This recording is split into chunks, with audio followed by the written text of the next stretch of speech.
Okay, ladies and gents, tonight we're going to be looking at my DIY Lumia 5.2 build for my 300-gallon reef aquarium.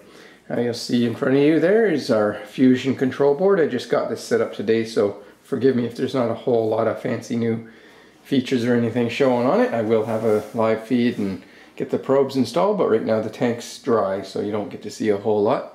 Anyway, we'll get right to it. So first we're going to go on and we're going to turn on our StormX controller. So that's I've actually opted to use the StormX instead of the Apex dimming functions. The StormX gives me a lot more channels of control and a lot more dimming capability. It has 4,000 steps for every single channel on the Lumias. So I've got 15 channels with the Lumias plus an additional channel if I feel I need it for any supplementary lighting. I don't think I will need it, and you'll probably agree with me soon. So we'll turn on our power supply. So we got channel Lumia A, so that's the first two on the left side of the tank, channel B, the middle, and channel C, the right side of the tank. So now I'll get you flipped up so that you can see the aquarium. Forgive the mess, it is obviously a construction site right now.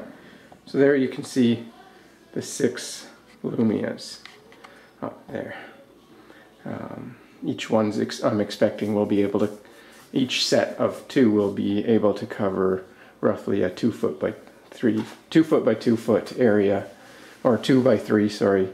Yeah, so anyway, I'll show you first +quickly the control center. So we'll just zoom in here. We got the 3 power supplies at 250 watts apiece, plus the StormX controller. Everything's wired up. We have the EB8 there from the Apex running in there, and I'll just show you on the front door there. So everything closes up nicely, and there you have your Apex controller base unit on the front. So having said that, let's get back to our Lumias. So this is in night mode right now. So each of these are currently all set at the same value, which is 25, step 25 of 4095 in terms of its dimming abilities. I do not yet have the fans hooked up, so this will be a little bit of a fast run. I don't want to overheat the chips. So what I'm going to do is I'm going to, instead of focusing on all 3 channels, we're just going to focus on these first 2. So channel A. And I'll show you through, I'll walk you by the full cranked step for each of these. So without further ado, let's get through this. So I'm just going to, give me a second here to enter setup.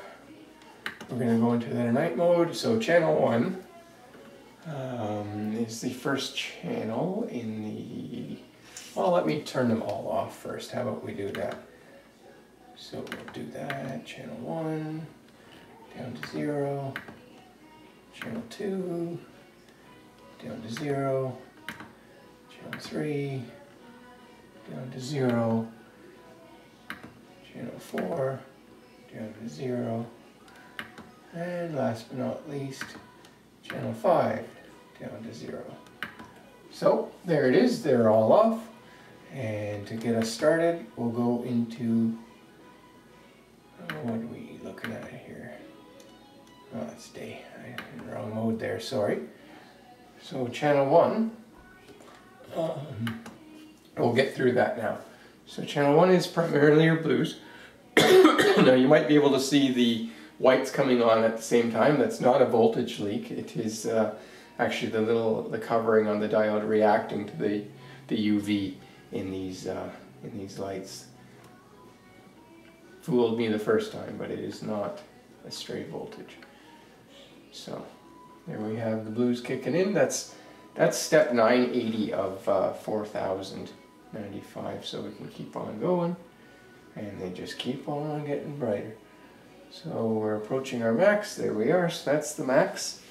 I'm sure the camera's compensated for the brightness by now, but I'm hoping you get a good idea of just what this is capable of. try to dim it down really quickly so we defeat the camera's ability to detect it. So I'll set that one down to 0 again, and I'll show you channel 2. So channel 2 again. This is it's not the UVs, it's just straight blues. So we get a lot more light coming out of these guys for sure.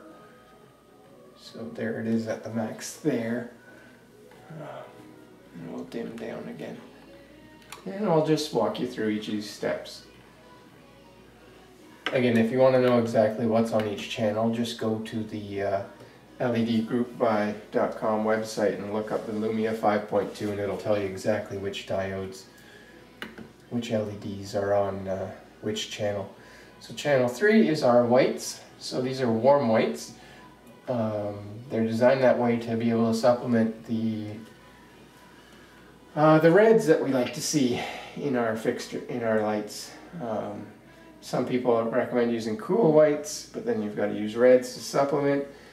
Using a warm white, you get the best of both worlds. So we'll just keep on cranking that up. So we're halfway now, and there you have it, 4095 of 4095. So we'll step back down again. That's off. And we'll go to channel, a little blinded here, channel 4. And these are a turquoise type UV combination. So we get a little bit of blue-green out of these guys. I'm hoping that shows up on the camera. It's always hard to know how a LED is going to look on any camera. So not quite as intense to our eyes, but a lot more intense to in terms of giving what the corals need. Those SPS really need that UV light. So here we are. So back down again to 0, and they're off. And then channel 5, the last channel, again is more of a UV blue combination. And there's other ones in here, I just can't remember what it is. Just check the LED Group Buy website. Maybe I'll post a comment in my thread saying what's on what channel. So there you go, 4095. So that's all 5 channels, and now I'll quickly get all 5 channels at the same time. See if we can see the difference in the spectrum as we go 4, 3. So the whites should be kicking on now. Yeah, there they go. I haven't decided yet on what combination I'm going to run these at. Forgive the baby crying in the background if you can hear that. Got a 2-month-old daughter. There you go, that's 4 of 5 channels cranked to their max. And last but not least, all 5 channels cranked to their max. Now I'm thinking I'll be running the whites a little bit lower to bring out the blue in the spectrum. But there you have it. So, well, and I mean, some other features of the StormX, I can tell you, it does simulate cloud cover. Maybe that'll be the next video I get up here, as well as lightning strikes and so forth. It can do the full gambit of what all the fancy controllers are doing out there. Price-wise, I don't think I saved much money at all going the DIY route. But I did get something that gives me exactly what I want for my setup, which I am more than happy to pay for. But I'm a DIYer, so I do enjoy the challenge. I'm by no means electrically inclined. I do know that 120 volts does hurt. But do your research, take your time, and things work out in the end. Most of the times, or so you hope. Anyway, there you have it. So that's a quick fixture, a quick rundown. I'll see if I can get another video posted shortly. Talk to you later, guys and gals.